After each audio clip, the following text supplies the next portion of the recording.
Y a continuación le cedo la palabra al Dr. Tim Pinkowski, Policy Advisor de IOSCO, quien se referirá al marco normativo para un mercado de valores moderno, abogado de la Universidad de Bielefeld de Alemania y de la Universidad de Tilburg en los Países Bajos.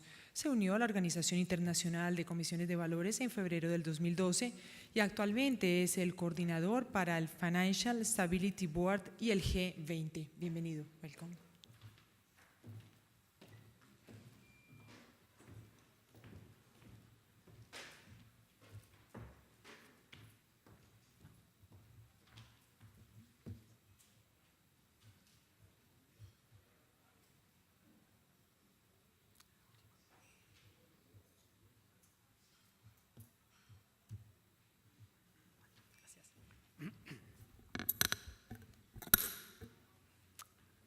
Gracias. Buenas tardes a todos y perdone, discúlpame para cambiar la lengua a inglés y continúo mi presentación en inglés. Es más fácil para mí y espero más cómodo para ustedes. I would like to thank Abolsa for inviting me to give the perspective of the international regulatory organization to the topics that are discussed here today. The topic of my presentation, Framework for Capital Markets, is not an easy one, especially when it's presented by a lawyer, which I am. But the academic agenda put me before your coffee break. Speaking about lawyers, I have to start with the disclaimer that everything I say is my own opinion and not necessarily the opinion of IOSCO or any of its members. I would like in the next couple of minutes to give you a brief overview about IOSCO and what we are doing, and from our perspective, what is the role of financial markets, and coming from there describes the requirements for financial markets. Before going then into the details of the principles for securities regulation adopted by IOSCO, and conclude afterwards with a short outlook on current and upcoming challenges in the international regulation of securities markets. IOSCO is the international standard setters for securities regulation.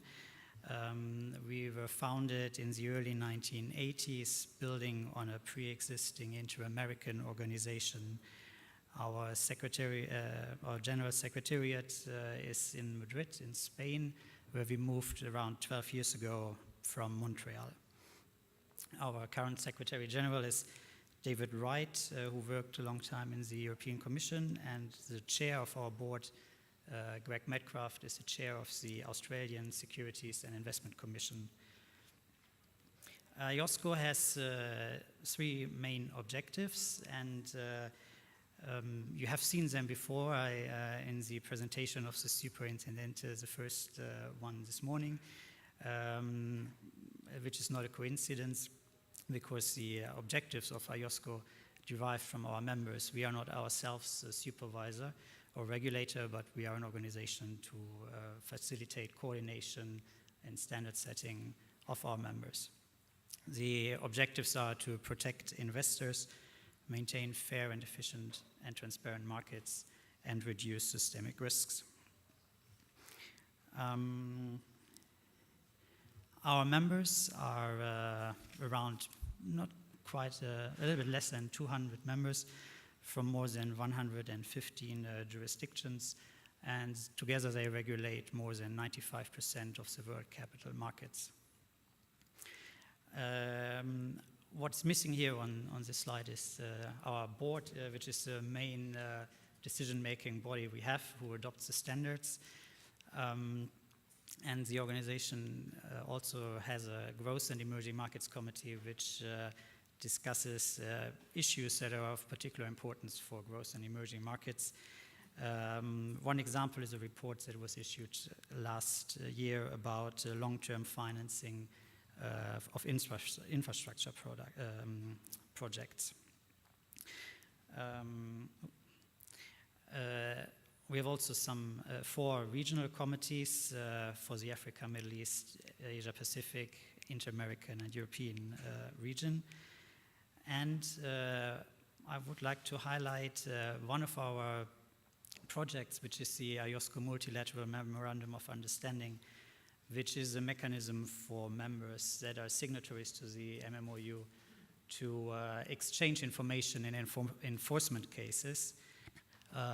The MMOU is now a little bit over 10 years old and quite a success story. We have now 105 members, signatories to the MMOU, and to give you a number, last year in 2014, these members exchanged in 3,000 enforcement cases information regarding their investigation and proceedings, which in some cases led to the imposition of fines or criminal charges against the suspects.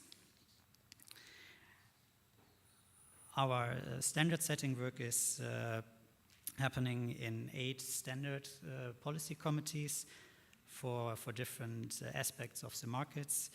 And in addition, there are several task forces on an ad hoc basis or cross-sectoral working groups. All these report to the IOSCO board, who has to adopt these standards. But I have to say that all these standards are not binding. The adoption and the implementation by the members is voluntarily, and therefore, as our Secretary General sometimes phrases it, is subject to peer pressure, colored diagrams, and prayers.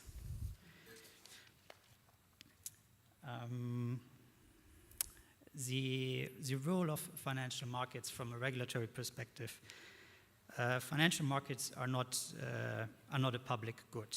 They are not self-exercise for their own sake, but their purpose is to channel funds from investors to the real economy, and by that providing and contributing to economic growth.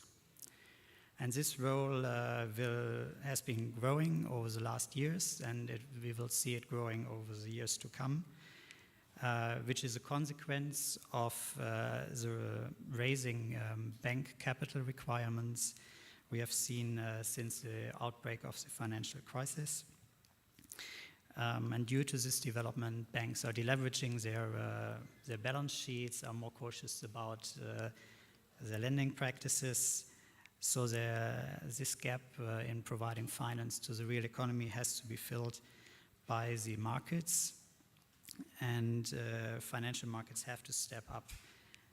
And it has already been mentioned that market-based financing will grow in importance.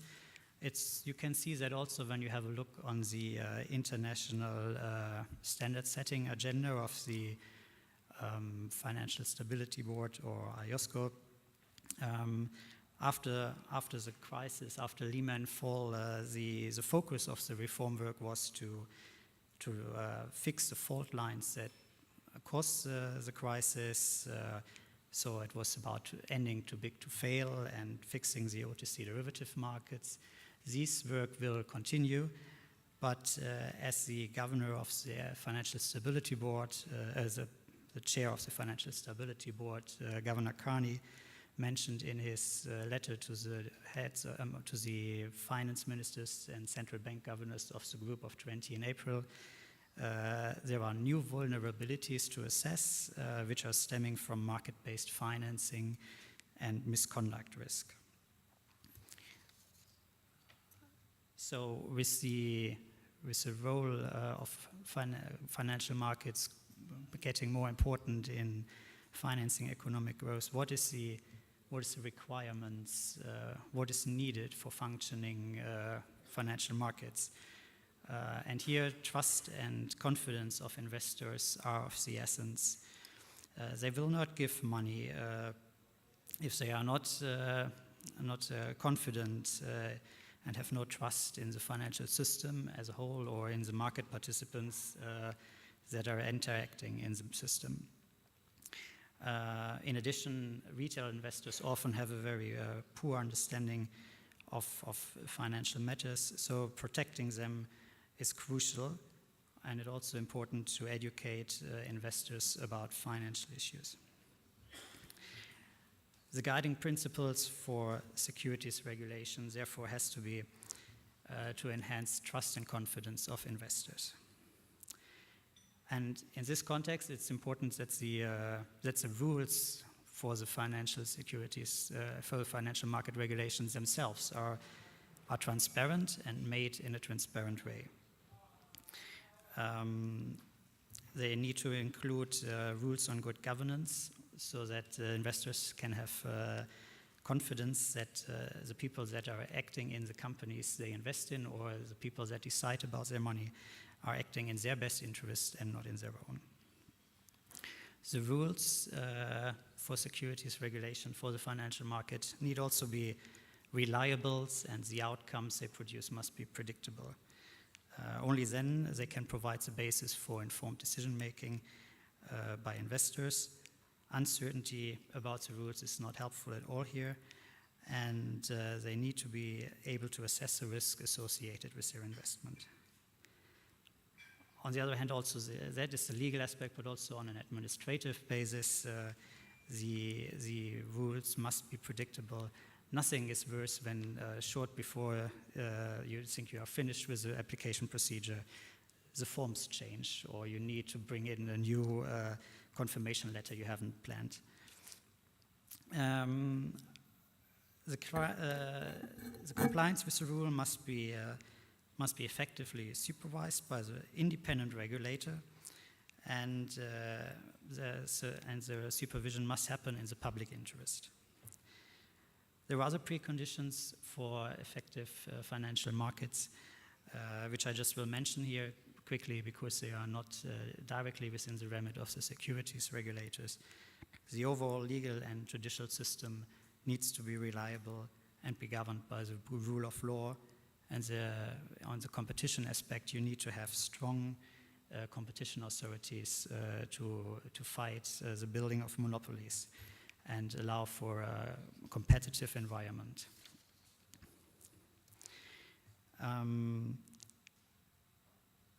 IOSCO, to give effect to this, has adopted objectives and principles for securities regulation, which I will come now to. I showed you here a basic, the overview of the different principles. I will not go through all of the principles, just limit myself to those principles relating to the regulator.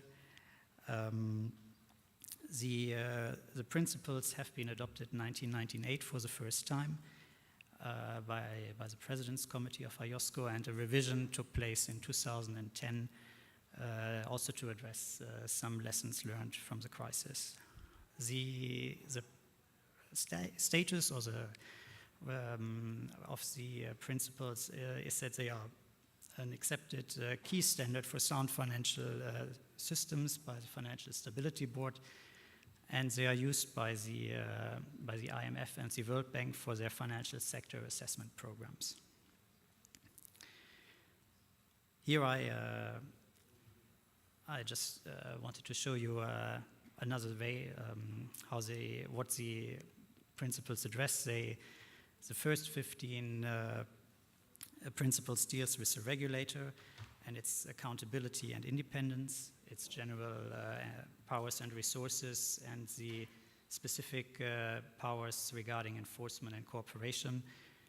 And then the other principles address certain market functions like the issuers, auditors, credit rating agencies, and other information service providers, collective investment schemes, intermediaries, secondary markets, and clearing and settlement. As mentioned, securities a regulation cannot exist in isolation from other laws, so they have to be the principles have to be read in conjunction with the overall legal framework they are operating in. Before going into the individual principles, let me mention that the principles do not call for one single regulator in a jurisdiction. Depending on the historical development in the jurisdiction and the general and administrative framework, it is possible that responsibilities for market supervision are shared by one or by several authorities. If you look in one of our biggest member jurisdictions, the United States, you have the Securities and Exchange Commission as the general authority for securities regulation and supervision, and then the Commodities Futures Trading Commission for a specific subset of the securities markets. Precondition, of course, for good securities regulation is that if you have more than one authority, is that the competences authorities are clearly laid out, and the cooperation arrangements between the different parties involved are set out. The first principle is that the responsibilities of the regulator should be clear and objectively stated. If that is not the case, the fundamental is already wrong, and the investors have no certainty about what the regulator, what's his task, what he can do, and how he is able to fulfill his mission, or what even his mission is.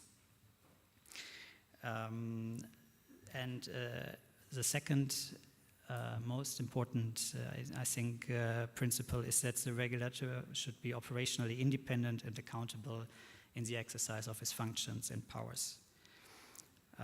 While the regulator, of course, should be accountable under a jurisdictional legal governing framework, he should be operationally independent from external political and commercial interference. Without such independence, investor and other market participants may doubt his objectivity and fairness, and negative effects on the markets will be the consequence. Independence means that the regulator remains independent from the market participants that he supervises. And finally, the regulator needs a stable source of funding to safeguard his independence.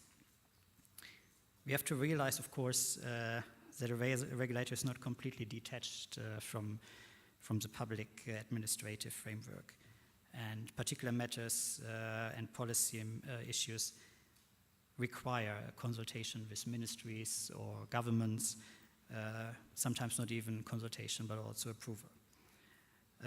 If this is the case, the circumstances where that is necessary need to be clearly spelled out, and the processes need to be transparent. Independence in that way does not mean that the regulator is not accountable for its actions. On the contrary, the trust in the financial markets require that the regulator is accountable, for instance, by periodically publishing reports on his performance, transparency in his processes and conducts, and of course, the measures taken by the regulator, like licensing and authorizing market participants and imposing sanctions, need to be subject to review by the court so that they can be challenged by those who are affected by these actions. It's most challenging to find the right balance between independence and accountability, and as it's the nature of a high-level principle, the IOSCO principles do not favor or give not any indication about whether it should the right level of where you should allocate the regulator in the government or as a separate independent agency. As said, that depends very much on the preconditions you find in the various different jurisdictions. The third principle is about the powers. Of course, the regulator needs the adequate powers to fulfill his mission, and he needs the proper resources and the capacity to perform his functions. This includes the powers of licensing and supervision, inspections, investigations, and enforcement. It also includes the necessary capacity and resources so that the regulator can attract highly skillful and trained staff. There need to be top-class staff in the regulators and the right mix of faculties. You need lawyers, economists, mathematicians. I recently heard that one of our members employs a nuclear physicist. The skilled staff from various faculties is necessary so that the regulator does know or not only know, also understand what's happening in the markets. And in that context, the regulator should also play an active role in educating investors, as mentioned before, because this may enhance investors' understanding of the risks they are going to embark when investing, so they have the necessary tools to assess the risk with that investment. The fourth principle is about clear and consistent regulatory processes. This I already mentioned. It's a part of the accountability and reliability of the regulatory system.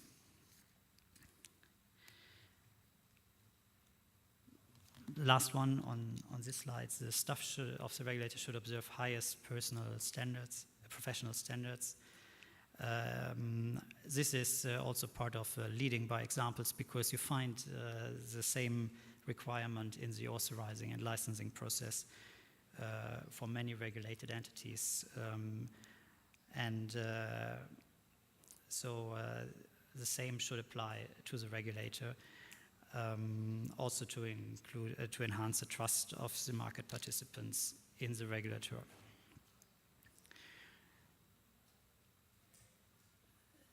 The regulator should also contribute to a process to manage systemic risk according to its mandate. This is a new principle that was introduced in the 2010 revision to address and to emphasize that minimizing systemic risk is a core issue, a core objective of securities regulation.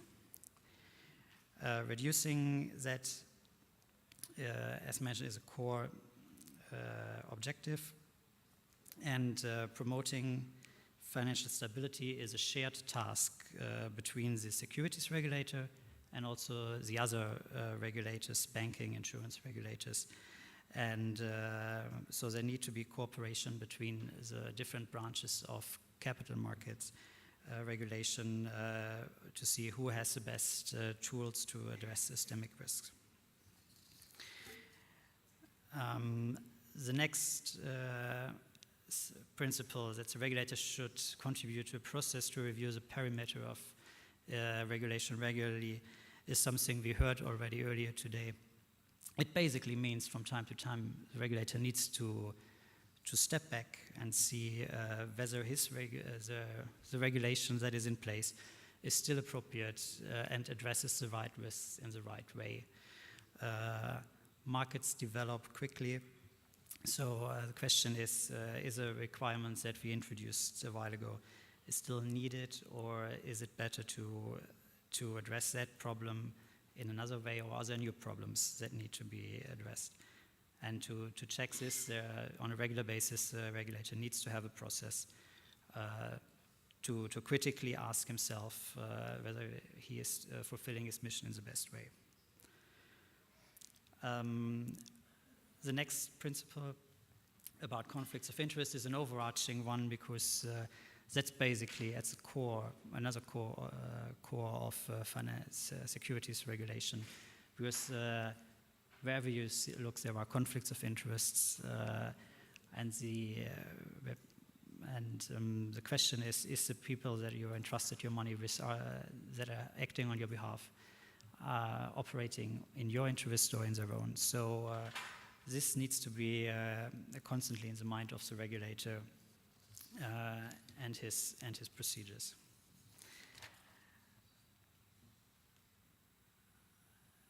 the next one, I want just to briefly mention that good financial regulation can also happen using self-regulatory organizations under certain circumstances, and the principles in this regard suggest that if SRO, self-regulating organizations, are used, they should be subject to oversight of the regulator, and of course their procedures should be observe high standards of fairness and confidentiality when they're exercising their powers. And ideally, the powers delegated to them are delegated by an act of law.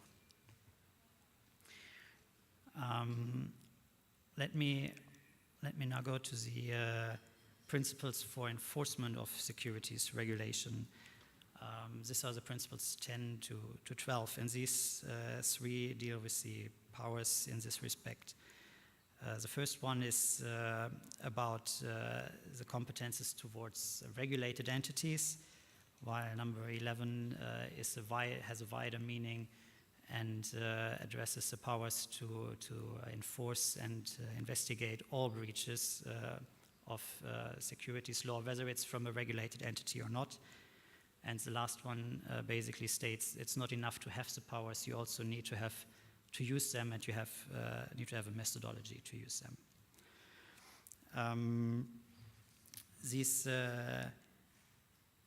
three principles about work together, about the enforcement, which is crucial for the functioning of markets, as it helps to restore confidence and trust by those who play by the rules and comply with the regulation.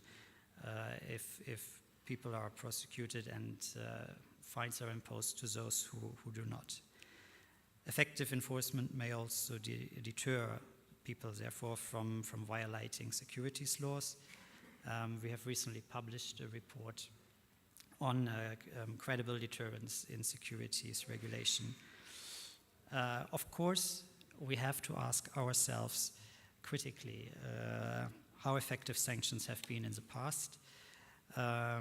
It's hard to keep track about the fines. Every time you open the Financial Times or another newspaper, you read about financial sanctions that have been imposed. I read a figure, I don't know where, that it's since the crisis broke out, $200 billion were globally imposed as fines in the financial sector, which is a huge amount. And we are going to see more fines as further scandals will be discovered. So the question is whether purely financial fines do the job and deter misbehavior, or there are some voices that call for more criminal sanctions, including sentencing offenders to jail. That might be a more effective way to deter and ensure securities regulation. I connected to enforcement are the next three principles about cooperation and regulation. The regulators should have the authority based on its mandate to share both public and non-public information with his domestic counterparts, but also with his foreign counterparts. There should be a mechanism that sets out when and how this sharing can take place. And finally, there should be a system of assistance to foreign regulators, which is mutual, because if you are ready to assist in cases, you can that expect also from your international counterparts.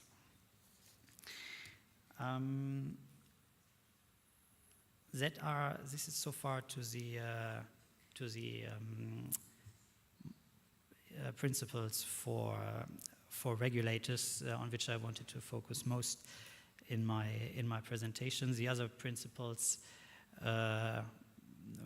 address issuers, as you see, credit rating agencies and other information providers. For credit rating agencies, that also came in the 2010 revision.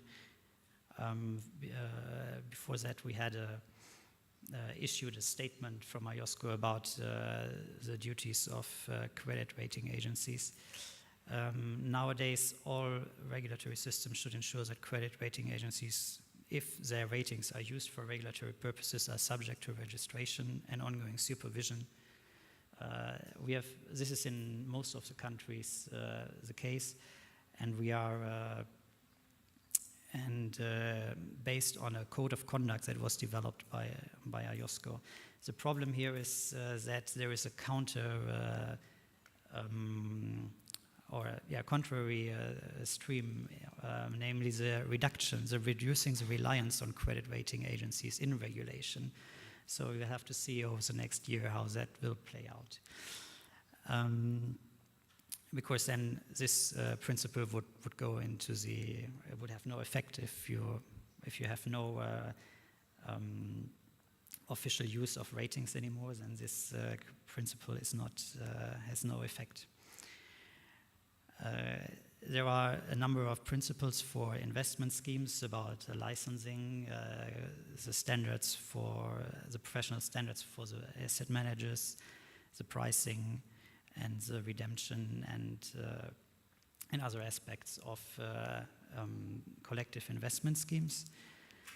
And there are principles for intermediaries, which states that there need to be an entry standard, like authorization of market intermediaries and their stuff, that there should be capital requirements, that market intermediaries need to have a compliance function, and finally that the regulatory system should have provisions to deal with market failure of a market intermediary.